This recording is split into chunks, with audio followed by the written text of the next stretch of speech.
It sort of seems from the last news release that you issued. These are the reason I'm asking these questions. I read that news release and I thought, I don't think they have any idea what happened here. You know, when it comes to missing people, it's very complex. It can be very long-term investigations. It can be difficult on first responders, especially when it involves vulnerable people. And we have to be patient, and we have to follow the leads and follow the facts and evidence that we gather to bring us to locating the children. Does the RCMP think Lily and Jack could still be alive? That's an update from Canadian police about missing Nova Scotian preschoolers Lily and Jack Sullivan. But don't let the apparent lack of leads fool you. I actually think they know what they're doing. So in today's video, let's watch this update together and I'll show you why. I'm Deception Detective, an attorney trained in statement analysis. This channel exposes lies and manipulation. So if that's your thing, hit subscribe. For exclusives and other cool perks, join the channel. Link in description. If you're not familiar with this case, don't worry because the interview itself will bring you up to speed. So there's just one last thing I want to say before we grab our deception decks and start watching. Whether a suspect is innocent or guilty, they want to be believed. But only the guilty party has to withhold information, even if it's just the 1% of their story that's incriminating. And the police can use that against them if they handle their evidence wisely. That will make more sense very soon. Without further ado, let's watch. To be clear, we don't have evidence to suggest that an abduction took place at this time. Is it something you're still investigating, whether or not they could have been abducted? So we're exploring all investigative avenues. So on the morning of May 2nd, approximately 10 a.m., RCMP officers received a call about two missing children in Lansdowne Station. The information at the time was that they wandered off away from the property. And I can tell you that our officers got at the scene very quickly. And we were monitoring the situation and hopefully finding the children very soon after that. So it's very quickly. Officers arrive, and then what? You expected, it sounds like you're saying that you'd find the children quickly, or hoped you would anyways. That didn't happen. So Kayla, what I can tell you, from experience, you look at missing children. I've been involved with a handful of cases since I've been with Strategic Communications. Most oftentimes, the children are located very quickly after officers arrive at the scene, right? And that's our hope every single time, that they wandered off and you can find the children. Because I'm sure, like every officer out there, I'm not on the road currently, but your heart is pounding, the adrenaline is rushing, you're trying to find those children, right? This case started just like that? That's what you're correct. describing? You thought you'd go there, find them very quickly? Yeah, absolutely. And our officers were nearby in an ongoing search for a kayaker that had gone missing the day prior. And I can tell you I was monitoring the situation remotely. And our officers, I could tell they were getting there as quickly as possible. There are some, as you are aware, many theories out there. Some people think, well, maybe it's really just a tragic accident. Maybe they just wandered off into the woods. But you've said that it's suspicious. So at the very least, why does the RCMP view this case as suspicious? So every missing persons investigation is suspicious until it's proven that it's not. If we don't have that information to say that it's not suspicious, we have to continue to assume that it is suspicious and access those resources and tools and follow up those tips and find that evidence until we find the people that are missing. As I said in the intro, only an innocent suspect can be totally candid with the police. A guilty suspect really only has to reveal enough to appear cooperative and explain away anything suspicious the police might find. So if the police keep them posted and update them whenever they find anything and tell them what they think of it, the guilty suspect can simply adjust their story just enough to explain it so that everything lines up. But what if the police don't do that? What if they don't reveal everything they find right away? What if the police let the suspect tell their story and then hit them with contradictory evidence? Well, now things change. If the suspect is quick enough, maybe they can come up with a plausible explanation for why they omitted that from their story earlier, but that's unlikely, especially if they have a co-conspirator who might not give the same explanation that they do if they're separated from each other. But what if the police don't even want to take that risk? What if they want to catch the suspect dead to rights in a lie? Well, that requires one more layer of strategy, and I think that's what's going on here. Listen to this next part, and then I'll explain. So you don't think they were abducted, but you can't find them. How do two young children just vanish? That's a great question, Kayla. And we are asking for the public for tips and information. And to date, we've received close to 500 tips. So we have to follow up on those tips, right? Whether it's a tip that indicates that there could be something that happened elsewhere in the province, elsewhere in the country, we have to follow up on those investigative tips to rule them out. And to this date, we haven't had any confirmed sightings. But there have been tips that lead you to other parts of the country that you had to check.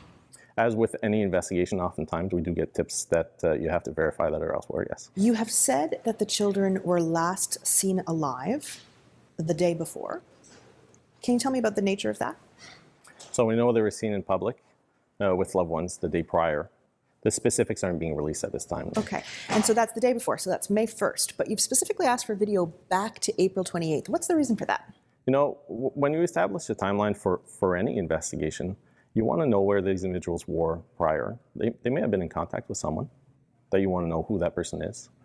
You may see something on that footage that you didn't know about prior to that. You know, we talked about license plates earlier and seeing them from a different angle. You might see someone that's known elsewhere. Maybe it's someone that's known to police. You never know. We really are seeking all investigative avenues in this case. There have been some complaints that an Amber Alert was not issued. I understand that the criteria is very specific. Was that considered? Is it still possible? Absolutely, Kayla. You know, on the day of the incident, I can tell you I was working. I reviewed the policy that morning.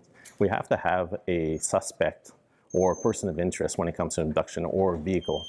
You know, in terms of sending out an alert, when you send an Amber Alert, you want to direct the public to look for a specific vehicle, to look for that license plate, to look for that suspicious person, to have a photo of someone or more information to suggest that there was an abduction. In this case, you know, they are young children, certainly vulnerable people, and a vulnerable person alert was issued. If you're not aware, the strategy we're going over in this video has a name. It's called the Sue technique, and it's not just for police. You can use it too if you have someone who you suspect is a hoaxer. We already covered stage 1. Get a statement from the suspect without revealing your suspicions or any evidence you might have. That locks them into their story, and if any evidence or future retellings contradict it, they'll either have to explain that or be treated as hostile. Based on that last clip, I think the RCMP is now on stage 2. That's where they suggest to the suspect that they might have some evidence that the suspect omitted something from their story without revealing the source or the specificity of that evidence. This puts the suspect into a deeper dilemma than just confronting them with the evidence right off the bat, because now they don't know exactly what the police have, so they can't update their story to perfectly match it. In this case, the officer suggested that they know the family was out in town the day before the kids were reported missing, but he didn't reveal exactly how they know that. Was it on some grainy CCTV footage, or was it high-res CCTV footage where we could see their faces and maybe anyone they were with, and maybe what they purchased? If the circumstances around that outing are related to the disappearance and the parents are guilty, they'll have to be asking themselves, do they know what we bought? If they bought a burlap sack and a shovel, do they need to address that now and try to explain it away? Or do they keep omitting it? Likewise, the police suggested that they might have some interesting video of cars in the area days before the disappearance. Again, if that's related to the disappearance and the parents are guilty, they need to be asking themselves these questions. Do they know who the car belongs to? Do they know how that person's connected to us? If they drove somewhere incriminating, do they need to go ahead and try to get ahead of that right now and admit it to the police? Or do they continue omitting it? Either option is a gamble. You're either revealing too much and risking a contradiction, or not revealing enough and appearing obviously not cooperative. I'll go over the third stage the next time I pause, but for now just listen to how tight-lipped this officer is. If they're using the Sue technique, this is exactly how it needs to be done. Does the RCMP know what happened here? Even if you can't tell me, do you know? So what I can tell you is that we're exploring all investigative avenues. Do you have a case?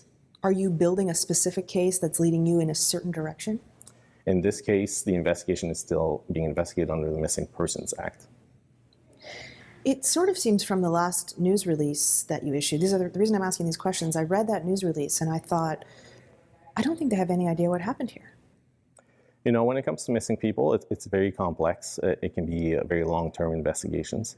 It can be difficult on first responders, especially when it involves vulnerable people. And we have to be patient, and we have to follow the leads and follow the facts and evidence that we gather to bring us to locating the children. Does the RCMP think Lily and Jack could still be alive? That's a great question, and we want to locate them and find them. And our goal is to investigate every single avenue until we find them. Is it possible at this point?